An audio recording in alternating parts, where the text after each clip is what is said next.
When Michael walks in the door, when I've got a pot roast cooking, I can see his face immediately relax. He knows he's home. Pot roast is the ultimate comfort food.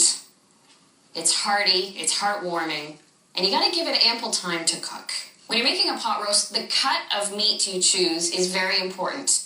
And the cheaper the cut, most likely, the better the pot roast. I have a boneless blade roast here that's been tied. You might be tempted to purchase a leaner cut, like an inside or outside round, which, while a little tougher than, say, a beef tenderloin or rib steak, which is great for grilling, in a pot roast, there's not enough tissue in there to make it tender and melt in your mouth. So a blade or a chuck roast is ideal.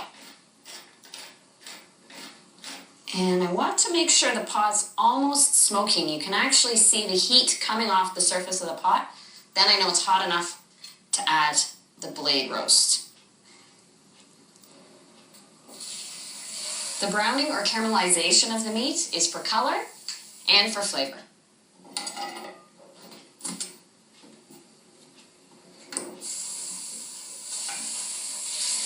Oh yeah, look at that color.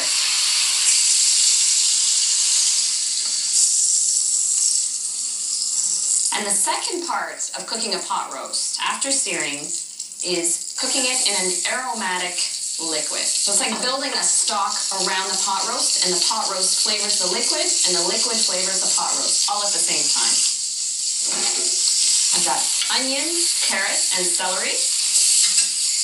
And we won't actually eat these vegetables. These are for use to cook into the pot roast. When I'm about 45 minutes from the pot roast being done, then I'll switch out and put different vegetables. They'll be more palatable.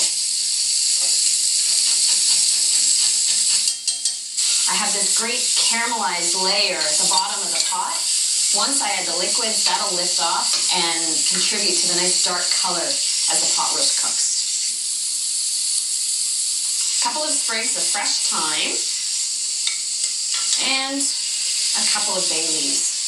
The thyme and the bay leaf are part of the aromatic factor in this. It really is like building a stock.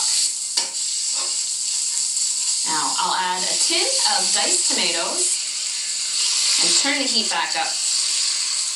I like to get the liquids hot before I add the roast back in. And a bit of beef stock. You can use chicken stock. I prefer to use a low sodium stock if purchased, or homemade. Give it a stir to pull up those bits off the bottom. That's warmed up nicely. Depending on the size of the pot roast, you may have to add a little more stock or water to it. I want the liquid to come halfway up the roast, not completely submerged. I'm not making soup. And the key now is to forget about the pot roast. I cover it, put it in the oven for 3 hours, and I only turn it once halfway through cooking. And the oven is set at 325. In my little addition to the pot roast, when it's almost done cooking, I make fluffy dumplings and steam them on top of the sauce. But I've got a few hours before I get to that.